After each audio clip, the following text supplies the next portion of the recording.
Namaskar, this is CVR English and you are watching Prime Time with me Anukriti Sharma. And before we get into the Prime Time, it's time to take a look at the headlines first.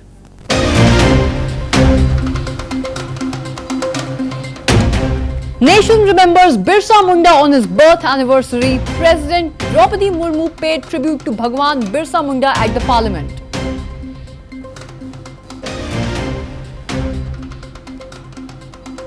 Indian students protest against the Oxford for hosting a debate on the independent state of Kashmir, condemning the topic of the debate and the speakers invited.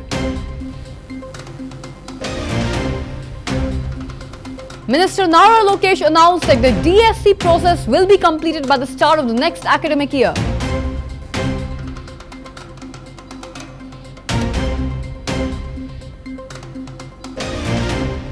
The US carried out multiple airstrikes against multiple Houthi weapons storage facilities. Both US Air Force and Navy struck targets in Yemen and Syria. About 10,000 people joined a march towards New Zealand's national capital protesting against vote on an 184-year-old treaty.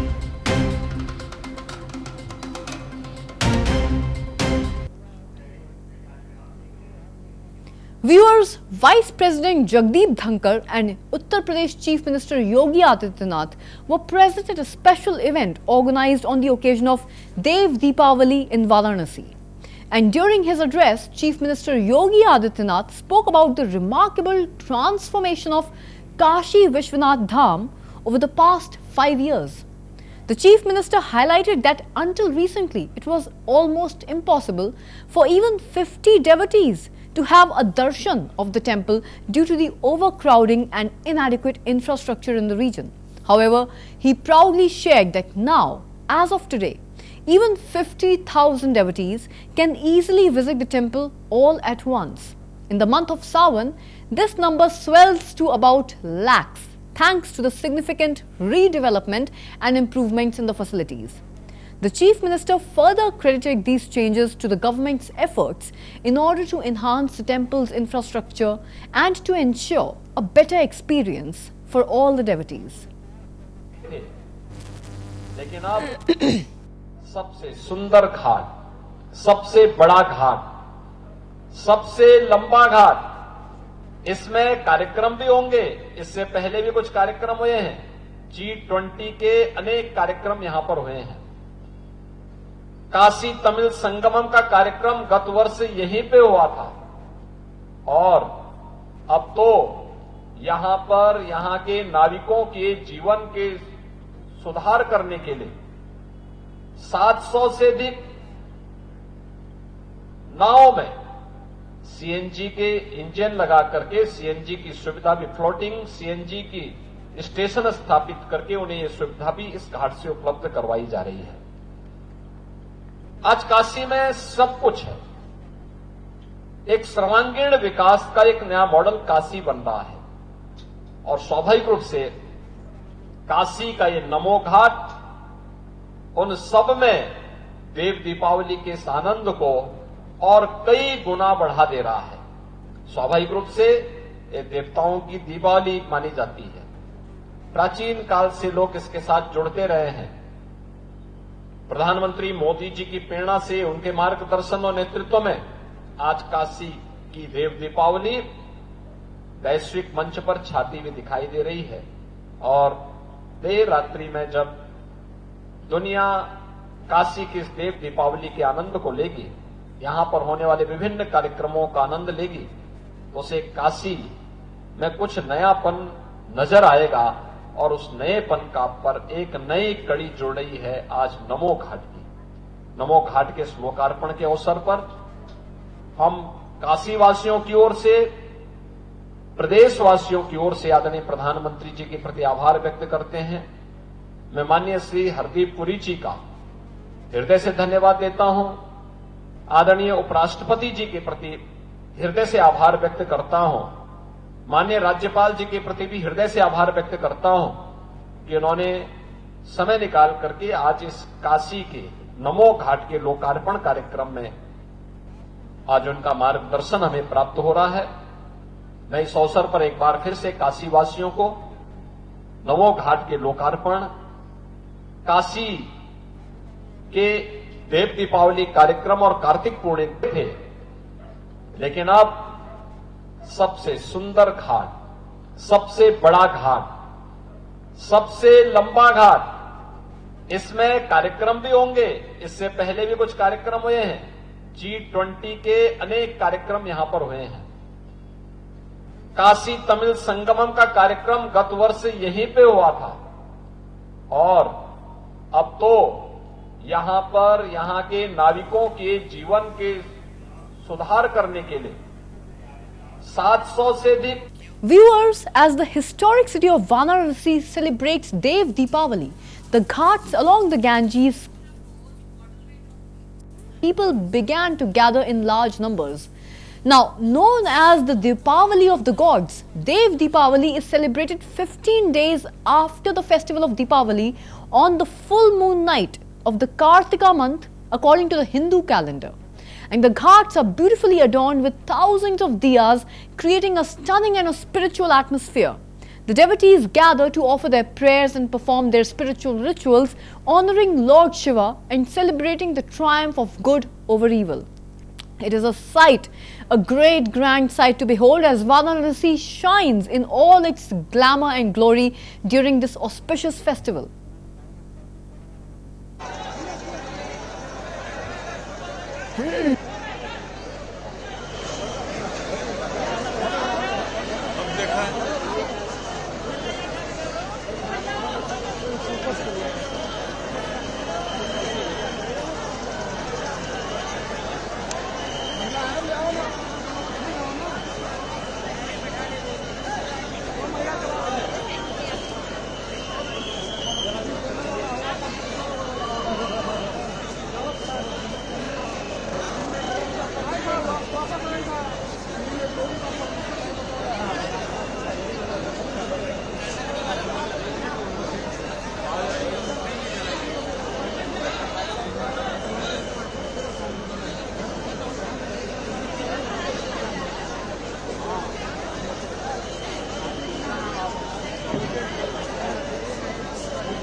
कृपया ध्यान दें, ऊपर ध्यान दें, ऊपर की तरफ ये सब फोर्स के लोग ऊपर देखिए, ये जितने लोग यहाँ पर खड़े हैं ऊपर देखिए मेरी तरफ।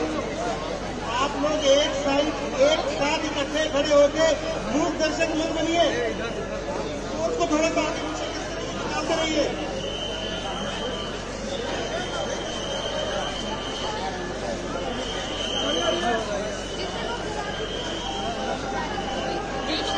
चलो हटो भैया, भैया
Viewers, today across the nation, We celebrate Guru Nanak Jayanti, and on this occasion, Aam Aadmi Party leader Manish Sisodia extended his warm wishes to everyone.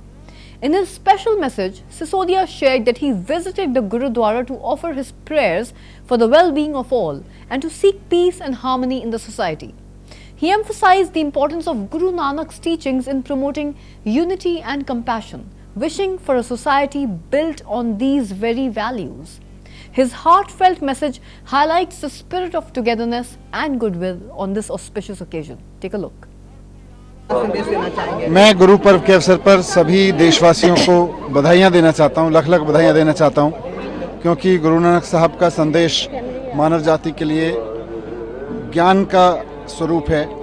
हमारे अंदर जितने भी मोह माया अहंकार जाति धर्म के बंधन सब हैं वो टूटें, ज्ञान का प्रकाश हम सब के अंदर जागृत हो।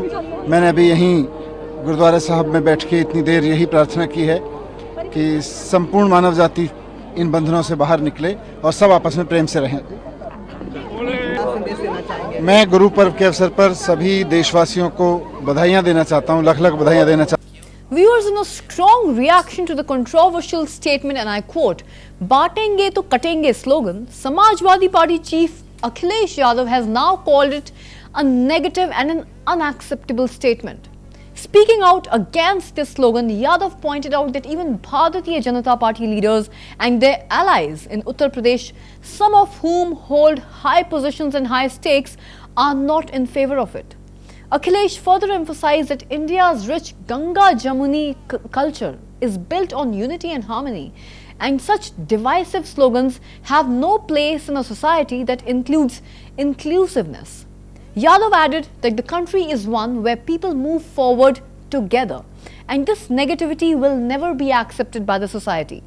His remarks come in response to Maharashtra Deputy Chief Minister Ajit Pawar, who recently stated that there is no place for the slogan, and Deputy Chief Minister Devendra Fadnavis, who suggested that Pawar would eventually understand the public sentiment. More on this developing story soon.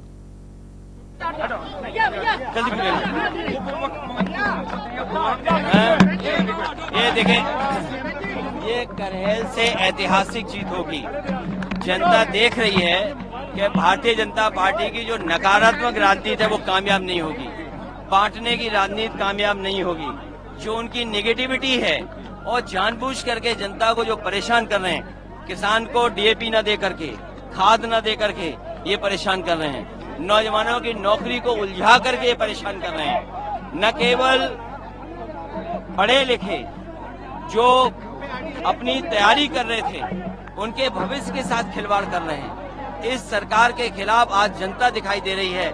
अगर हम प्रतिशत के हिसाब से देखें तो 100 में से 100% ये हारने जा रहे हैं, और अगर हम गिनती और संख्या में गिनेंगे तो 9 की 9 सीटें ये इस बार बाई इलेक्शन हार रहे हैं।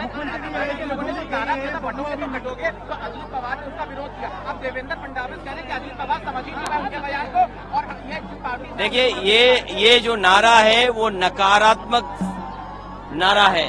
ये नारा नेगेटिविटी पैदा करता है। ये नारा कोई स्वीकार नहीं कर सकता है। बीजेपी के खुद अंदर लोग स्वीकार नहीं कर रहे हैं। उत्तर प्रदेश में उनके सहयोगी लोग बड़े नेतृत्व में जो बैठे हैं बड़ी कुर्सी पर, वो तक इस नारे को स्वीकार नहीं कर रहे हैं। ये नारा नहीं चलेगा। इस देश की संस्कृति रही है मिली जुली। ये गंगा जमुनी संस्कृति का देश है। ये सबको साथ लेकर के चलने का देश है। ये सौहार्द पसंद समाज है। ये कभी भी नेगेटिव नारा को स्वीकार नहीं करेगा। बुलडोजर को लेकर तो सुप्रीम कोर्ट ने ये विकास का जो प्रतीक था बुलडोजर, उसको विनाश का प्रतीक बनाया। मैं सुप्रीम कोर्ट को बधाई देता हूं। ये जो अनडेमोक्रेटिक, अनकॉन्स्टिट्यूशनल बुलडोजर जो चल रहा था उसको हमेशा हमेशा के लिए गैराज में खड़ा कर दिया। न केवल गैराज में खड़ा कर दिया बल्कि सरकार को सोचना चाहिए, उन्हें जुर्माना देना पड़ेगा। जुर्माने के साथ साथ जिन अधिकारियों ने ये कार्रवाई की है उन अधिकारियों के खिलाफ भी कार्रवाई का सामना करना पड़ेगा। बुलडोजर नाम से पहचाने जाने लगे। ये नौजवानों की बात उन्हें माननी चाहिए। उनके भविष्य के साथ ऐसी खिलवाड़ नहीं करनी चाहिए। जो बड़े बड़े दावे करते हैं कि रिकॉर्ड एग्जामिनेशन करा सकते हैं, रिकॉर्ड संख्या के बच्चों की परीक्षा करा सकते हैं, ये यूपी पीसीएस के बच्चों की नौकरी एक साथ नहीं करा सकते हैं। ये उनके भविष्य के साथ खिलवाड़ थी, उनकी मांगे माननी चाहिए। ये कोई मौसम खराब नहीं है, भारतीय जनता पार्टी का मौसम खराब है।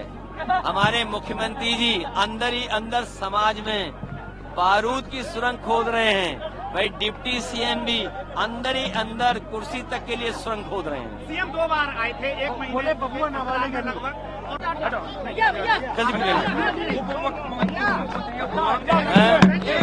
ये देखें, ये करहेल से ऐतिहासिक जीत होगी।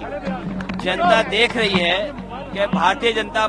In a significant event, RSS Chief Mohan Bhagwat and Indian Space Research Organization's Chief S. Somnath recently attended the Vivibha 2024, a platform that brought together leaders from various sectors to discuss the future of science, technology and societal advancements. This event focused on fostering cooperation, collaboration along with innovation for national growth.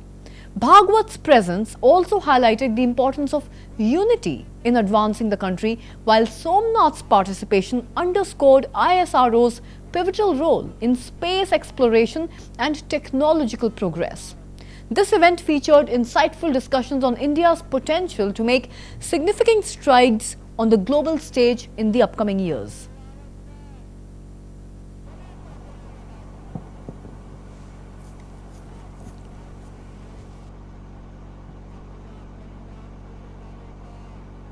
आज के विशिष्ट अतिथि द्वय आदरणीय doctor Somnath जी, आदरणीय doctor Kailash Satyarthi जी, आदरणीय सच्चिदानंद जी, आदरणीय भारत सिंह जी, उपस्थित सभी विद्वज्जन, सज्जन, माता भगिनी एवं देश के कोने कोने से यहां पर उपस्थित शोधार्थी, अपने विशिष्ट अतिथियों ने हमारे सामने एक दृष्टि रखी। दोनों के भाषणों में एक परस्पर पूरकता है। किसी भी सिक्के के 2 पहलू होते हैं। एक पहलू डॉक्टर सोमनाथ जी ने आपके सामने रखा, दूसरा पहलू डॉक्टर सत्यार्थी जी ने आपके सामने रखा। दृष्टि की यह समग्रता, ये भारत की विशेषता है। विकसित भारत, तो पहला प्रश्न तो यह आता है, विकसित भारत क्यों चाहिए? एक स्वाभाविक बात है, मैं भारत का हूं इसलिए भारत विकसित मुझे चाहिए, क्योंकि वो अपना है। भारत कैसा है, क्या कमियां है, ये सारी चर्चा होने के बाद भी भारतवासी को अपना भारत, श्रेष्ठ भारत चाहिए, विकसित भारत चाहिए, सामर्थ्य संपन्न भारत चाहिए। लेकिन केवल ये अपनापन वो कारण नहीं है जिसके आज समय विकसित भारत की मांग कर रहा है।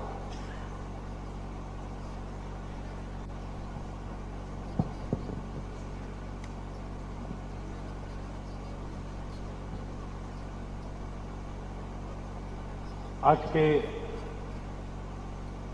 विशिष्ट अतिथि द्वय आदरणीय डॉक्टर सोमनाथ जी, आदरणीय डॉक्टर कैलाश सत्यार्थी जी, आदरणीय सच्चिदानंद जी, आदरणीय भारत सिंह जी, उपस्थित। Andhra Pradesh Chief Minister N. Chandrababu Naidu has arrived at the residence of Union Finance Minister Nirmala Sitharaman in Delhi. While the details of their meeting still remain undisclosed, it is believed that the discussions may involve key political and economic issues affecting the state of Andhra Pradesh. Naidu, who has been actively engaged in national politics, has often sought dialogues with central leaders on matters related to the state's overall development and fiscal concerns. We will bring you more updates as this situation unfolds.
The Agriculture Minister of Andhra Pradesh, Kinjarapu Achenaidu, has delivered great news for the farmers of the state.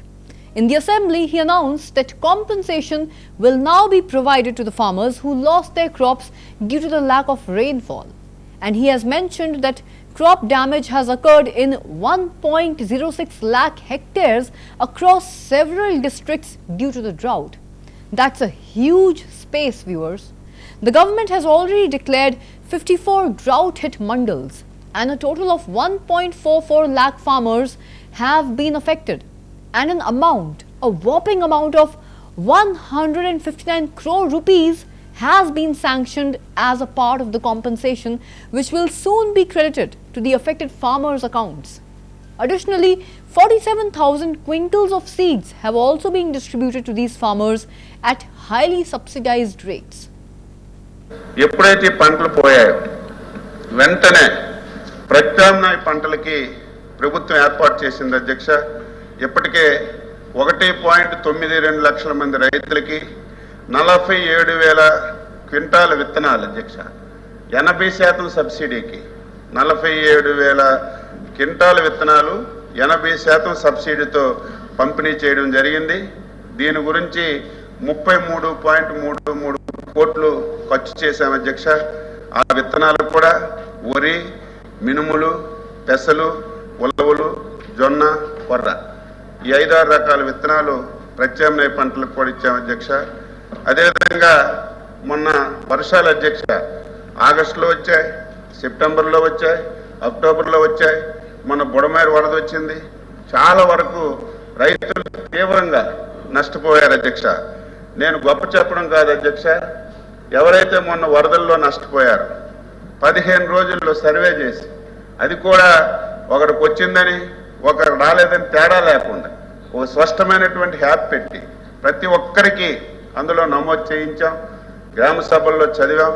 ఎవరైనా మిగిలితే మళ్ళీ add చేసి 20 రోజుల్లో అధ్యక్ష 320 కోట్ల రూపాయలు నష్టపోయినటువంటి రైతుల ఖాతాల్లో వేశాం. వేయడమే కాదు అధ్యక్ష, ఆంధ్రప్రదేశ్లో వ్యవసాయం ఎలా జరుగుతుంది? పేరుకి రైతుమే, కానీ కౌలు రైతులు వ్యవసాయం చేస్తున్నారు అధ్యక్ష. పంట పెట్టింది కౌలు రైతు, పెట్టుబడి పెట్టింది కౌలు రైతు, కానీ కౌలు రైతుకి ప్రభుత్వం ఇచ్చిన పరిహారం అందడం లేదు. కౌలు రైతుకి ప్రభుత్వం ఇచ్చినటువంటి ఏ నష్టపరిహారం అందడం లేదు. దేశ చరిత్రలో ఫస్ట్ టైం అధ్యక్ష, మనం ఇచ్చినటువంటి 320 కోట్లలో 80% కౌలు రైతులకు ఫస్ట్ టైం నేరుగా డబ్బులు ఇచ్చినటువంటి పరిస్థితిని ఒకసారి సంతోషంగా నేను చెప్పదలుచుకున్నాను. ఎప్పుడైతే పంటలు పోయాయో వెంటనే ప్రత్యామ్నాయ పంటలకి ప్రభుత్వం ఏర్పాటు చేసింది అధ్యక్ష. ఇప్పటికే 1.92 లక్షల మంది రైతులకి 47,000 క్వింటాల విత్తనాలు అధ్యక్ష, 80% సబ్సిడీకి 47,000 క్వింటాల విత్తనాలు 80% సబ్సిడీతో పంపిణీ చేయడం జరిగింది. దీని గురించి 33.33 కోట్లు ఖర్చు చేశాం అధ్యక్ష. ఆ విత్తనాలు కూడా వరి, మినుములు, పెసలు, ఉలవలు, జొన్న, కొర్ర, ఈ 5-6 రకాల విత్తనాలు ప్రత్యామ్నాయ పంటలకు కూడా ఇచ్చాం అధ్యక్ష. అదేవిధంగా మొన్న వర్షాలు అధ్యక్ష ఆగస్టులో వచ్చాయి, సెప్టెంబర్లో వచ్చాయి, అక్టోబర్లో వచ్చాయి. మన బుడమేరు వరద వచ్చింది. చాలా వరకు రైతులు తీవ్రంగా నష్టపోయారు అధ్యక్ష.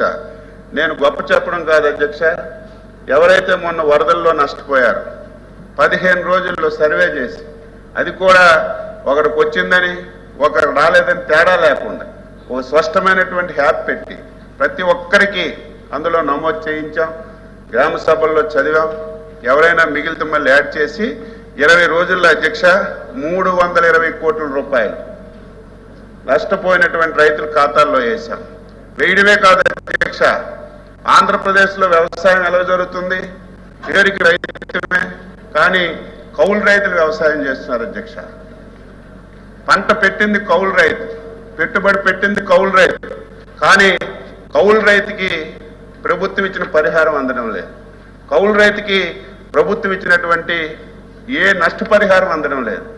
దేశ చరిత్రలో ఫస్ట్ టైం అధ్యక్ష, మనం ఇచ్చినటువంటి 320 కోట్లలో 80% కౌలు రైతులకు ఫస్ట్ టైం నేరుగా డబ్బులు ఇచ్చినటువంటి పరిస్థితిని ఒకసారి సంతోషంగా నేను చెప్పదలుచుకున్నాను. ఎప్పుడైతే పంటలు పోయాయో వెంటనే ప్రత్యామ్నాయ పంటలకి ప్రభుత్వం ఏర్పాటు చేసింది అధ్యక్ష. ఇప్పటికే 1.92 లక్షల మంది రైతులకి 47,000 క్వింటాల విత్తనాలు అధ్యక్ష, 80% సబ్సిడీకి 47,000 క్వింటాల విత్తనాలు 80% సబ్సిడీతో పంపిణీ చేయడం జరిగింది. దీని గురించి 33.33 కోట్లు ఖర్చు చేశాం అధ్యక్ష. ఆ విత్తనాలు కూడా వరి, మినుములు, పెసలు, ఉలవలు, జొన్న, కొర్ర ఈ 5-6 రకాల విత్తనాలు ప్రత్యామ్నాయ పంటలకు కూడా ఇచ్చాం అధ్యక్ష. అదేవిధంగా మొన్న వర్షాలు అధ్యక్ష ఆగస్టులో వచ్చాయి, సెప్టెంబర్లో వచ్చాయి, అక్టోబర్లో వచ్చాయి. మొన్న బుడమేరు వరద వచ్చింది. చాలా వరకు రైతులు తీవ్రంగా నష్టపోయారు అధ్యక్ష.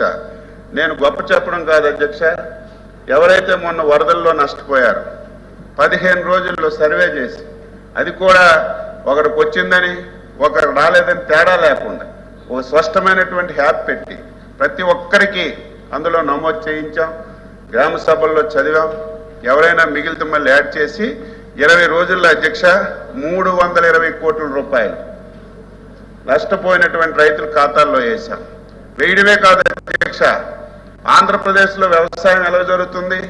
పేరుకి రైతుమే, కానీ కౌలు రైతులు వ్యవసాయం చేస్తున్నారు అధ్యక్ష. పంట పెట్టింది కౌలు రైతు, పెట్టుబడి పెట్టింది కౌలు రైతు, కానీ కౌలు రైతుకి ప్రభుత్వం ఇచ్చిన పరిహారం అందడం లేదు. కౌలు రైతుకి ప్రభుత్వం ఇచ్చినటువంటి. And before the wrap up of this prime time, it's time to take a look at the headlines once again.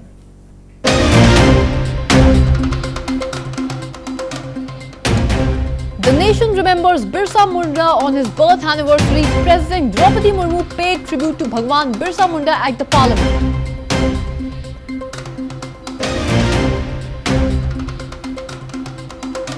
Indian students protested against the Oxford for hosting a debate on the independent state of Kashmir topic, condemning the topic and the debate and the speakers. Minister Nara Lokesh announced that the DSC process will be completed by the start of the next academic year.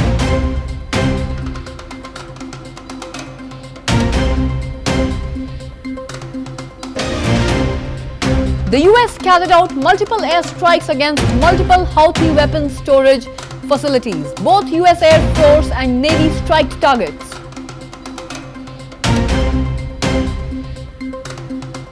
Around 10,000 people joined a march towards New Zealand's national capital protesting against vote on a 184-year-old treaty.